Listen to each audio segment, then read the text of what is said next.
Assalamualaikum warahmatullahi wabarakatuh. Let me introduce myself. My name is Adam Soyudo, but you can call me Adam. Di sini, here I want to answer the question from Mr. Sofwan. Jadi di sini saya akan menjawab pertanyaan dari Bapak Sofwan.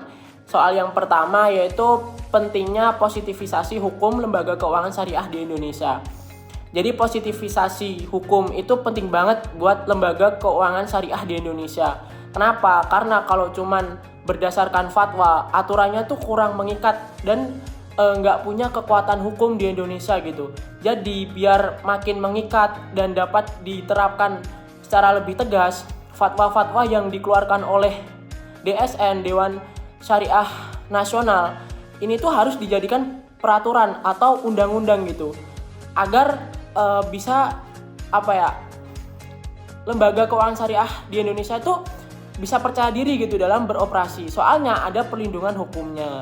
Nah, selain itu undang-undang ini juga bakal ngasih kepastian nih pada semua pihak, yaitu nasabah, bank maupun pemerintah. Bahwasanya nggak ada keraguan-keraguan lagi dalam menjalankan bisnis yang sesuai syariah. Karena sudah ada nih undang-undangnya, sudah ada peraturannya seperti itu. Jadi menurut saya positivisasi hukum lembaga keuangan syariah di Indonesia ini penting ya, karena akan menguntungkan semua pihak seperti itu. Nah, lanjut soal yang nomor 2 yaitu relasi, regulasi, dan fatwa dalam lembaga keuangan syariah. Jadi regulasi dan fatwa itu saling melengkapi gitu.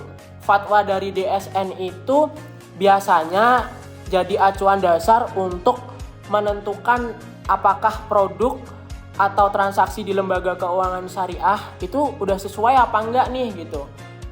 Biar fatwa ini mempunyai peraturan yang lebih mengikat, itu tuh harus diadopsi dulu nih ke dalam regulasi agar mempunyai kekuatan yang lebih mengikat gitu.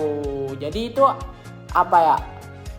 pokoknya itu harus diadopsi ke dalam regulasi atau aturan resmi oleh pemerintah. Contoh nih, otoritas jasa keuangan, terus peraturan Bank Indonesia.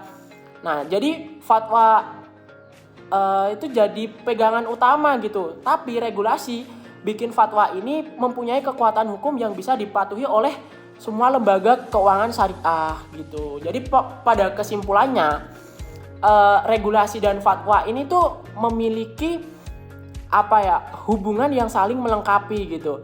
Fatwa ini adalah dasarnya jadi acuan dasar apakah transaksi di lembaga keuangan syariah ini udah sesuai syariah apa belum nih. Nah, habis itu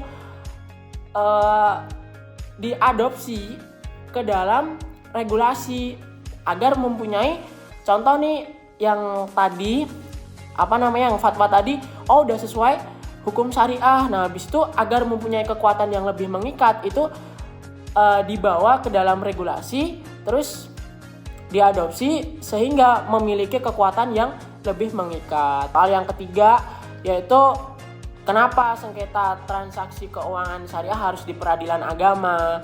Ya karena kalau misalnya sengketa keuangan syariah terus diselesaikan ke dalam peradilan umum, itu mempunyai peraturan yang berbeda gitu. Karena transaksi syariah ini tuh punya aturan khusus yang berdasarkan prinsip-prinsip Islam gitu, yang mana mungkin hakim di peradilan umum itu nggak ngerti soal detail-detail atau mungkin dalil-dalil dalam penyelesaian hukum-hukum syariah gitu. Nah, sedangkan kalau misalnya sengketa keuangan syariah ini dibawa ke peradilan agama, nah itu pas gitu loh, karena peradilan agama itu para hakimnya itu lebih paham soal syariah. Jadi penyelesaiannya tuh sengketa ini tuh bisa lebih tepat dan sesuai dengan hukum prinsip Islam gitu. Nah, jadi selain itu peradilan agama juga emang punya wewenang khusus buat nanganin nih kasus yang berkaitan dengan hukum Islam, termasuk transaksi syariah ini seperti itu. Jadi nggak bisa ya, maksudnya kalau misalnya sengketa keuangan syariah terus dibawa ke peradilan umum, nah itu kayak nggak make sense gitu loh, kurang tepat gitu. Lebih tepatnya ke peradilan agama, karena yang tahu detailnya itu ya peradilan agama gitu. Soal yang terakhir yaitu peran mahasiswa dalam menegakkan regulasi dan fatwa keuangan syariah. Jadi ada banyak cara untuk menegakkan regulasi dan fatwa keuangan syariah ini sebagai mahasiswa. Yang pertama yaitu kita bisa memperdalam pemahaman tentang keuangan syariah baik dari sisi teori maupun regulasi yang berlaku. Terus nanti ketika terjun ke dunia kerja, kita bisa membantu memastikan praktik keuangan syariah apakah sudah berjalan sesuai aturan apa belum, apakah keuangan syariah yang berada dalam masyarakat itu udah benar-benar syariah apa belum, seperti itu. Nah, yang kedua, kita bisa ikut serta dalam edukasi publik seperti seminar atau diskusi kepada masyarakat buat ngasih tahu nih kepada masyarakat soal pentingnya keuangan syariah. Nah, sebagai konsumen atau nasabah, kita juga bisa mulai menerapkan prinsip keuangan syariah dalam kehidupan sehari-hari dan mendukung produk-produk keuangan syariah seperti itu. Ya, maybe that's all from me. If I have mistake, please pardon me. Assalamualaikum warahmatullahi wabarakatuh.